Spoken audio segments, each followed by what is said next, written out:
This is the story of how we got stuck in Colombia during the corona pandemic. We entered Colombia on the 26th of January.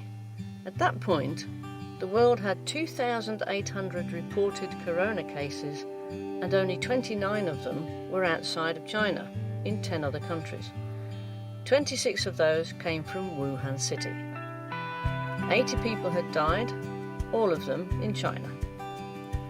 We were watching the news at the time, but weren't really concerned that it might come to South America soon. While making our way north, the numbers of cases and deaths increased gradually worldwide. When we got to Santa Fe de Antioquia on the 26th of February, the coronavirus hit South America, when Brazil confirmed its first case in Sao Paulo. Looking at the rest of the world, we estimated another 4 to 6 weeks before the situation on this continent might turn bad as well. But for now, we continued with our sightseeing. When we got to Mompox, only 10 days later, the first case was reported in Colombia. Uh-oh, now we got worried, and already made a plan and worked out where we could possibly sit out the coronavirus. We definitely had to leave the north of Colombia. It was way too hot there for us. On March the 15th, we arrived in Barichara, a lovely colonial town. The next day, while we were blissfully doing some sightseeing, everything went arse over teakettle, and we were caught out without any warnings. Little did we know that this would be our last day of freedom. Canada, the EU and Chile closed its borders. Colombia had already closed the border to Venezuela 2 days ago, and the world started to completely shut down. Travelling as we knew it ended abruptly. Unbelievable. While Kirsten took lots of photos in town, she noticed a police car with a loudspeaker on the back telling everybody in Spanish to stay at home. So I sent a WhatsApp to Kika to see if she had heard anything. We'd originally planned to stay at her campground, which was north of Popayan, 900 kilometres away, in a couple of weeks. She immediately phoned up the Moroccan embassy in Bogotá and was told that Bogotá is closing down in 2 days, and that all of us travellers should find a place to stay now. Oh boy. So we looked on iOverlander and found a campground just outside of Barichara, owned by a Dutch couple. We sent them a WhatsApp to see if they were open. They sent us a message back saying we have to think about it. They closed the campground 2 days ago because of the coronavirus. We sent them a message back saying that we are not infected and that we have been in Colombia for the past 7 weeks. We're now stuck in Barichara with nowhere to go. A bit later that evening, they sent another WhatsApp back saying that we could go there provided we self-quarantine for the first 2 weeks. Great, no problem. We got up early for us at 7 o'clock, and then we drove out. We saw on the entrance to Barichara, this little town, there was a police stop anyway. They've got police checks all over. That's normal for Colombia. And we saw quite a few more police there in the morning. So we drove out, off to San Gil. It took us ages. We needed shopping. We were trying to get some money. Who says we're not panic buying? Got a full trolley here, and that was just the second half. 500,000 pesos worth. You're kidding me? No. Holy moly, that's about $170. It's gonna last for 4 weeks. Okay, hopefully. It's gonna last for 4 weeks, I think. It was about 3 o'clock, I think, when we drove back into Barichara, and we got stopped by that police check. We thought it was just a normal check, but they turned around to us and said, "You're Europeans, you are not allowed to come in." Oh? What? You're going to be kidding, right? Yeah, they really weren't going to let us in. We told them that we've got a campground to go to, and they're expecting us, and blah de blah, and they still weren't going to let us through. And in the end, we phoned them up, phoned Hoop and Julia, the Dutch owners of this campground, and said to them, "Can you explain to these police that you are allowing us to be there, because they're blocking us, they're not letting us go through at all." So Hoop spoke to them, said yes, they confirmed we are supposed to go there, that we're going to stay there, and blah de blah. And then we got a police escort. Can you believe this? A police escort, police motorcyclist, took us to the farm, to this campground, to make sure that we did not stop in Barichara, to make sure we did not get out, go to the shops or do some sightseeing or whatever. We were told we have to go into quarantine, we must stay at the campground, we are not allowed to leave the campground, we are not allowed to go into Barichara. We are being escorted to the finca, and we're in Barichara right now, and they're closing everything down due to coronavirus. So all foreign people have to make sure they are registered with the municipalidades and they're monitored. So we're all safe, but also the people are safe, that nobody carries the virus any further. This is something we never had before, but these are unusual times. This is seriously the first time that we get a police escort to go somewhere, but I think it's a super idea. They really make sure that everybody is taken care of. He blocked the campground entrance and then told Hoop, the owner, we are not allowed to leave this campground. We have to stay here, and he is responsible for us. We only just made it here, and thank God we'd already contacted them. We did ask the police, what about all the other Europeans in Barichara, and they said they've been quarantined in their hotels, they're not allowed out of their rooms. Can you believe this? We've put ourselves into self-quarantine anyway, so we're staying in the camper. We keep 2 meters away from them. We can talk to them, that's not a problem, but we're not allowed to use their bathrooms and toilets. That's not a problem, we are self-contained. They've actually they are digging a hole for us so that we can empty our toilet, because our toilet, we only last about 3 or 4 days. I've got some workaways here. A German-Belgian couple who've been here for 3 weeks, so they haven't even been off the campsite, so they're not, they're corona-free, as it were. And they were going to leave next week, or this week rather, to fly off to Mexico, but they can't do that now, they're stuck here too. So there's 6 of us here. We have no idea how long we've got to stay here and what the situation's going to be in the outside world. Well, I think we've got 8 hectares of land here, this place that they've got. We can keep fit, so that's not a problem. We've got a nice area to go walking. We're safe, we're sound, we're showing no symptoms. We don't expect to, but you never know, do you? This is our first day of quarantine, self-quarantine. As far as we know, we're not infected, but we take it seriously, and we're going to minimize or even cancel all contact to people. We are in a fabulous place. We're hiking at the moment, and I'm just looking across there. The white spot in the distance is Vinny-2. This is the tobacco farm where we are with 4 other people.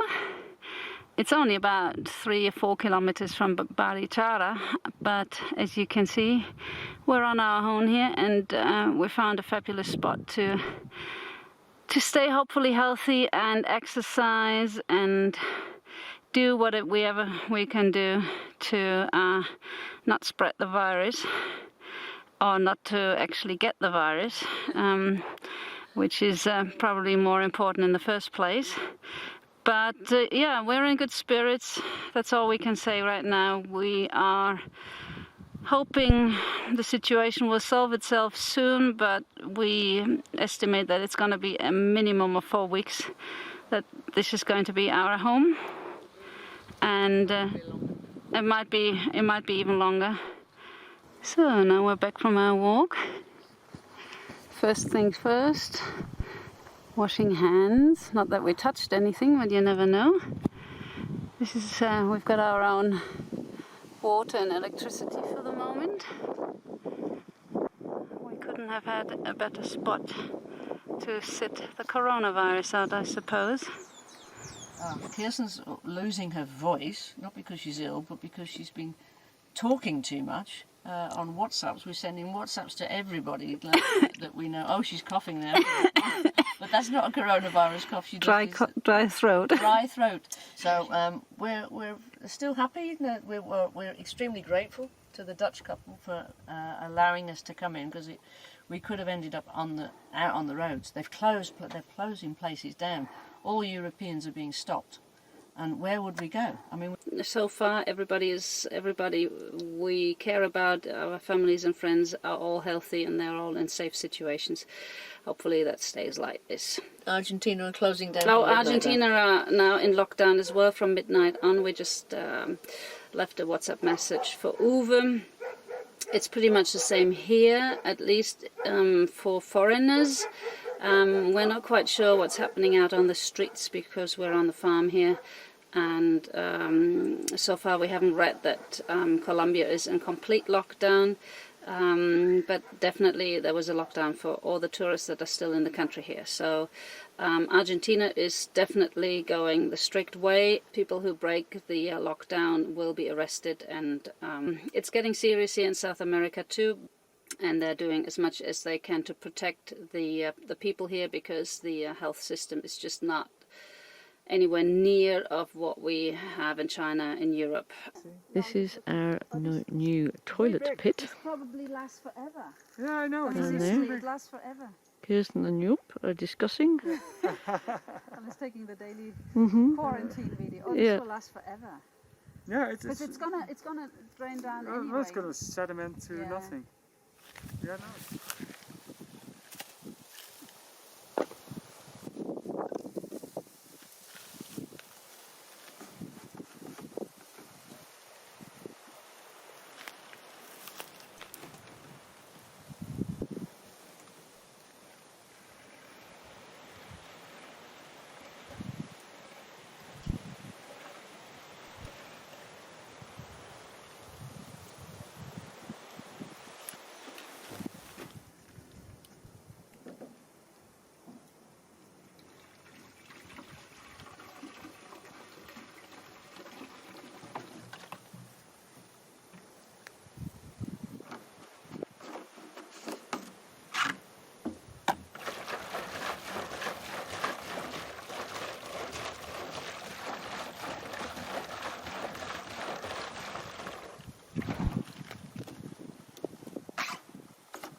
Eins, zwei, drei, vier. Jetzt sparen wir an Klopapier. Oh! This is our only pack of crisps. We don't have anything else. Doritos. Doritos. 1, 2, 3, 4. We have to ration, because this has got to last for 2 weeks.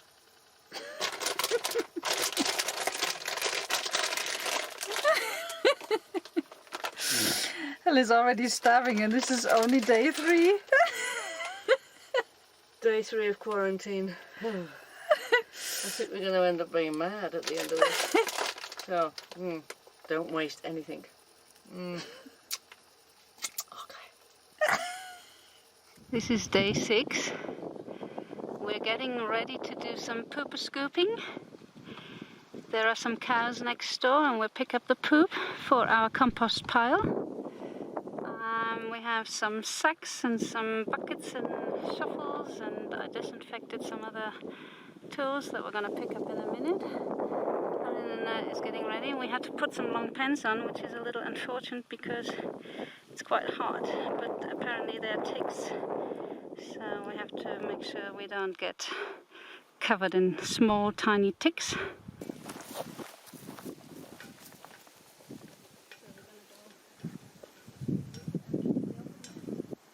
First exercise is to get over the wall here.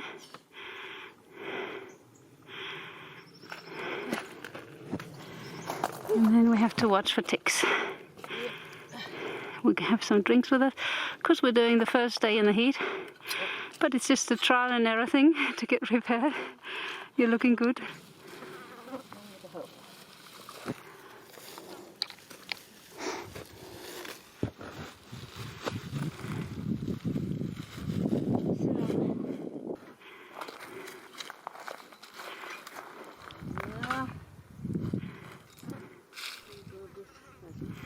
It doesn't matter if we...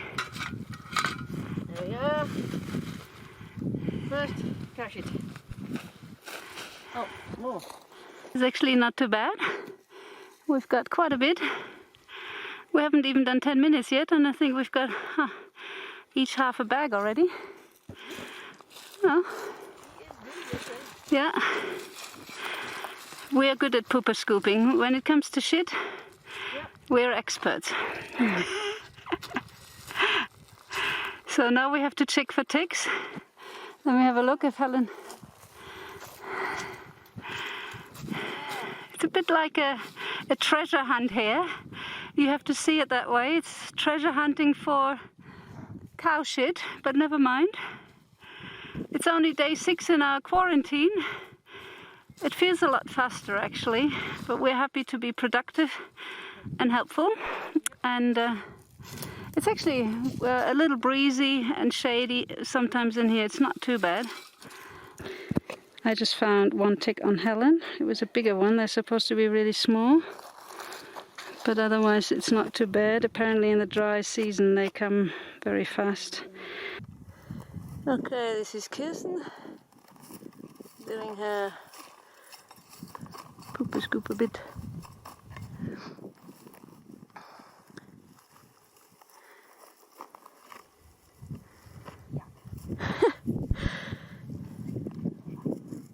Yeah, well, you can leave it to dry. We'll pick it up. It's actually better when it's wet because we have to wet it anyway. Yeah, but we can pick it up tomorrow. Doesn't matter. But we're doing okay. Day 6, no symptoms. We see. We don't really expect any, but then you never ever know with this thing. 50 minutes. We've got 4 bags. And 2 wet pockets. We're gonna bring it up now. We start earlier tomorrow because it's quite hot in the heat, but we wanted to give it a go today. We have to read up on the stuff anyway to see how we now prepare it. But that's good work for the first day. We're happy. It's not smelly yet. And we still have lots to pick up, so we should have enough for a really, really good veggie patch. I'm really looking forward to see this project developing, and we might be long enough here to reap our hard labor. We don't really want to be that long. No. I think it's going to be. I think we're going to be here. Yeah, and we might enjoy it. But it's going to keep us busy, and we're happy to do this. It's hot now, so we're going to have a quick shower and then relax for the afternoon. Good enough for one day. Yep. Day 6, productive. It's the hardest part of the work to get over the wall and put the stuff over the wall. It's surprisingly heavy. It's the hardest bit, to carry all the stuff up here. That's not easy. Oh, now we're sweating buckets. I'm already sitting down. Got a bit of shaky legs now. We just have to pile it all up in a minute. I need a drink. Oh. So We're going to empty the bags and then we have to read up on how to prepare it properly to put out in a veggie patch. This is super exercise. This is really good sport and it's also very productive. We just have to do it a little early in the morning so it's not too hot. Well, the pile is getting already higher. We're putting the wet stuff on the top. We're just guessing it's a good idea.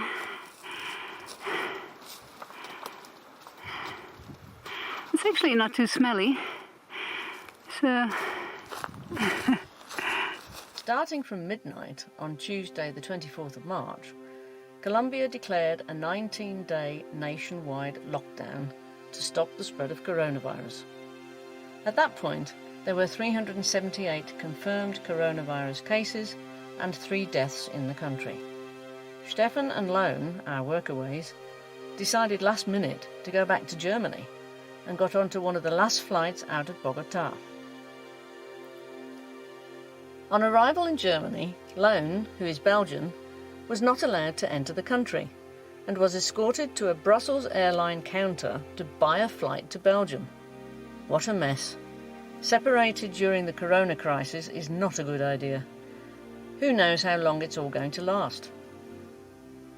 We decided to stay in Colombia for as long as it takes, along with another 100,000 foreigners. We have nowhere else to go and found a good place to sit it all out. Our visas have been suspended and President Duque has already announced that all airports will be closed until at least the 30th of May.